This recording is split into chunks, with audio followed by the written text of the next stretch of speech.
नमस्कार दोस्तों, आज हम बात करेंगे हेबेफ्रेनिया के बारे में, जिसे डिसऑर्गेनाइज्ड स्किज़ोफ्रेनिया भी बोलते हैं।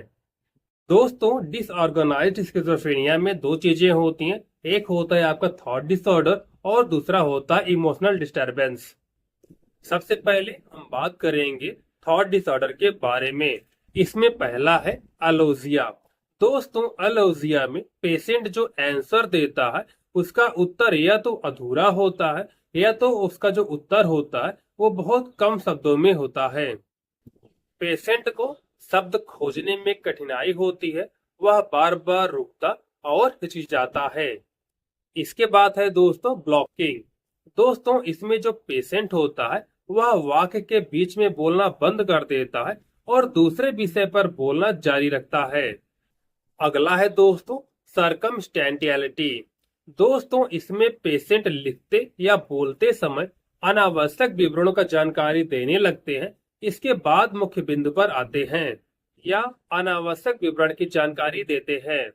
जैसे अगर कोई पेशेंट से किसी के बारे में पूछे कि उनकी मृत्यु कब हुई थी, तो पेशेंट उसके के पहले जो भी घटना घटी है उसके बारे में बताने लगता है। अगला है क्लैंचिंग। दोस्तों, इसमें पेशेंट शब्दों का चयन अर्थ के आधार पर ना करके ध्वनियों के आधार पर करते हैं। अगला है डिरायलमेंट। इसमें जो पेशेंट है वह एक विषय पर बात करते करते दूसरे विषय पे बात करना स्टार्ट कर देते हैं, फिर दूसरे विषय पर बात करते करते तीसरे विषय पर बात करना स्टार्ट कर देते हैं। अगला है टेंजेंटियलिटी। इसमें पेशेंट किसी बात पर चर्चा करते समय एकदम विषय से पूरी तरीके से भटक जाते हैं और दोबारा उस विषय पर नहीं आ पाते। अगला है वर्ड सलग। इसमें पेशेंट के जो विचार होते हैं वह उल्टे और असंगत होते हैं। अगला है इकोलेलिया। इसमें पेशेंट किसी अन्य के द्वारा जो बोला जाता है उसे वह दोहराता है। जैसे अगर कोई पेशेंट से ये पूछे तुम्हारा नाम क्या है, तो पेशेंट उसका रिप्लाई देगा तुम्हारा नाम क्या है। अगला है नियोलॉजिज्म। इसमें व्यक्ति अपने नए शब्द बनाता है और उसका अर्थ वह स्वयं ही समझता है। जैसे पेशेंट स्ट्रेचिंग के बजाय उसे कोडेड बोल सकता है। अगला है इनकोहेरेंस। इसमें जो पेशेंट बोलता है वह बेमेल और असंगत होता है। अगला है डिल्यूजन।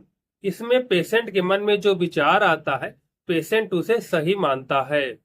जैसे अगर कोई दो लोग बातें कर रहे हैं, अगर पेशेंट को ये लग रहा है कि वो दो लोग मेरे बारे में ही बातें कर रहे हैं और वो चाहे जितने अपने सफाई दे, पेशेंट उसकी बात को नहीं मानता। अगला है हालुसिनेशन। हालुसिनेशन में पेशेंट को वो चीजें दिखाई या सुनाई देती हैं जो चीजें एग्जिस्ट ही नहीं करती। जैसे आपने कभी न कभी देखा होगा कहीं मार्केट में, कहीं रास्ते पे कोई ऐसा व्यक्ति आपको दिखा होगा जो अपने आप से बातें कर रहा है। वह अपने आप से बातें इसलिए करता है क्योंकि उसे कोई आवाज सुनाई देती है जिसका वो रिप्लाई करते हैं, या वो किसी को देख पाते हैं जिनसे वो बातें करते हैं। अब हम बात करते हैं सेकेंड नंबर की, जो है इमोशनल डिस्टरबेंस। इसमें पेशेंट ब्लंटेड इफेक्टेड हो जाता है। उसकी जो हंसी होती है वह निरर्थक होती है, वह बिना किसी मतलब के हो सकता है हंसता रहे। मिरर गेजिंग होती है, उसका जो व्यवहार होता है वह असंगत हो जाता है। सेल्फ केयर और हाइजीन पुअर हो जाता है।